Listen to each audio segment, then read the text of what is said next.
bienvenue dans Radio Vestiaire. Avec Fine Sport, on déshabille les pros du fitness pour leur faire dire tout haut ce qui se dit tout bas.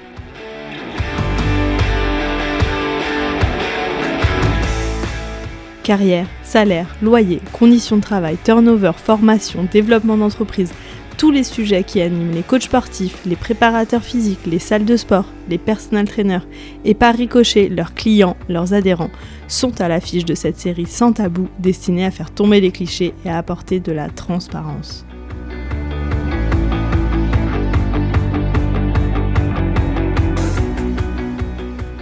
Notre objectif, parler pour rassembler, pour guider les entrepreneurs de ce secteur en plein essor et dont les parcours sont si peu documentés.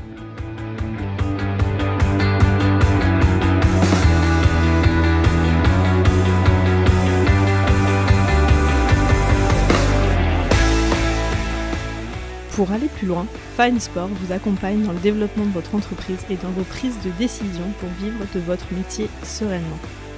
Découvrez notre réseau d'experts, de mentors, nos webinaires, nos événements en physique et bien sûr ce podcast Radio Vestiaire sur notre site find.sport, find avec 2 i.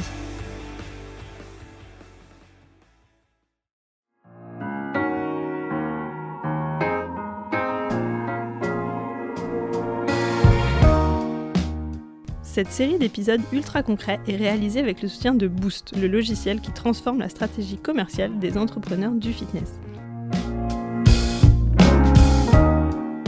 Grâce à Boost, signez plus, contactez automatiquement vos prospects et suivez vos performances commerciales en un clic.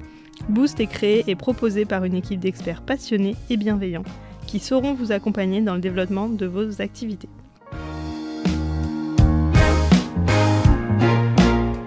Pour découvrir le logiciel Boost, obtenir une démo et discuter avec leur super équipe, rendez-vous sur find.sport/boost. Find avec 2 i et Boost avec 2 o.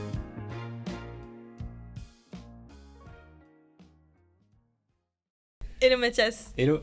On se retrouve pour le 2e épisode de notre série Construisez votre stratégie commerciale en tant qu'entrepreneur du fitness. Et aujourd'hui, on va parler du parcours client. Tout à fait. Qu'est-ce que c'est le parcours client, Mathias ?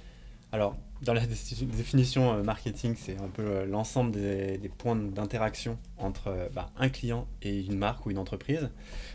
Pour un coach et un personal trainer, c'est vraiment essayer de définir tous les points, les échanges que vous allez avoir avec ce client et pas uniquement au cours d'une séance.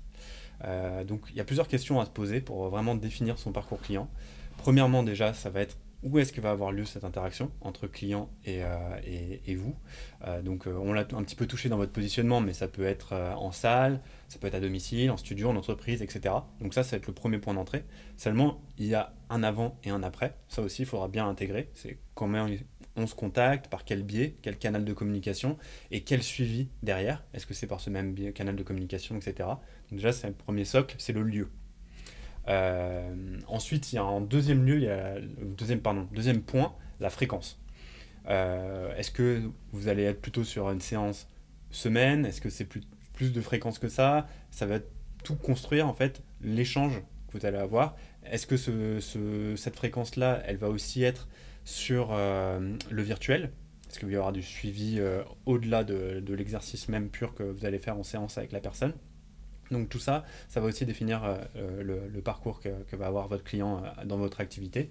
En troisième point, il y a l'environnement de ce parcours. Donc quel matériel va être utilisé ? Est-ce que c'est purement simplement du matériel d'exercice ? Est-ce qu'il va y avoir des matériels, comme on le voit germer de plus en plus, de suivi de performance, de scan corporel, etc. Quel type d'exercice on va traiter ? Est-ce que c'est des exercices spécifiques ? Est-ce que c'est plutôt généraux ? Est-ce qu'il y a une approche plurielle sur l'activité ? Et enfin, il va avoir aussi la partie, le programme pur, sur est-ce que vous allez avoir un accompagnement spécifique pensé A à Z et qui va définir un petit peu l'activité et le parcours avec un objectif concret ? Ou est-ce que c'est plutôt une reprise d'activité ou des éléments qui vont être différents ? Ok, là tu parles du parcours client à partir du moment où le client a souscrit des séances chez moi en tant que salle ou personal trainer. C'est ça. Quelles pourraient être en quelques mots les étapes du parcours avant qu'il souscrive chez moi et après, imaginons qu'il ne reste pas. Ouais. Donc évidemment, là on parle d'un échange qui va être contact immédiat, alors qu'en fait, ce parcours, il a démarré bien avant. Il a démarré par un téléphone, par un ordinateur, ou par une affiche dans la rue, ou par un ami qui parle de vous, etc. Et tout ça, il faut le prendre en considération, c'est comment je vais être en mesure de capter ce point d'entrée, ce point de contact. Est-ce que lorsqu'on m'envoie un mail, où est-ce que je le reçois? Est-ce que c'est une adresse mail pro? Combien de temps je vais mettre à y répondre? Est-ce que j'ai bien reçu la notification? Est-ce que si c'est un canal personnel ou immédiat comme un WhatsApp, SMS, est-ce que je suis en mesure d'y répondre rapidement? Et aussi d'historiser ce contact, me souvenir que cette personne m'a contacté avec tel besoin, etc., telle demande. Donc là, tout le point d'entrée, on le verra un petit peu sur la partie prospect, mais c'est bien à prendre en considération. Et après, dans le suivi, il est important déjà d'avoir quelque chose d'affirmatif. Si quelqu'un, comme tu as dit, ne décide de ne pas souscrire à son offre, on le sait. Il nous a dit non, je vais ailleurs ou non, je ne suis pas intéressé. On ne reste pas sur un peut-être, j'attends son retour, parce que là, du coup, on reste un peu dans les limbes de quel est son ressenti, quel est son besoin.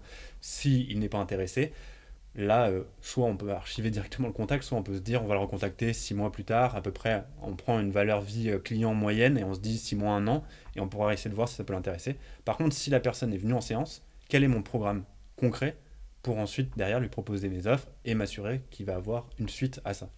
Ok. Ce qui veut dire que le parcours client, si on résume, c'est le premier point d'interaction avec la personne, comment elle a entendu parler de moi, Exactement. comment elle m'a contacté. Ensuite, c'est mon processus de vente, et ça, on en parlera dans un prochain épisode tutoriel aussi. Oui. Ensuite, c'est comment je vais interagir avec cette personne dans mes services Exactement. concrets. Oui. Et enfin, comment je fidélise aussi. C'est ça. Aujourd'hui, je parlais au tout départ, on a pas mal parlé du programme, de l'accompagnement, etc. Et comment après vous mesurez ces progrès et comment vous les restituez à votre client? Est-ce qu'il y a un suivi régulier où vous lui parlez de ses performances, vous lui demandez lui comment il se sent, etc. Tout ça, ça fait partie de la fidélisation et ça reste très important dans le parcours client. Est-ce que tu as des petites recommandations, des petits tips faciles pour les coachs ou les gérants de salle à mettre en place dans le parcours client? Alors, moi, le premier tip que je mettrais, c'est essayer de pas d'avoir des réponses concrètes de la part de vos clients à tout cycle, que ce soit un oui ou un non affirmé sur leur ressenti, leur vision de leur progrès.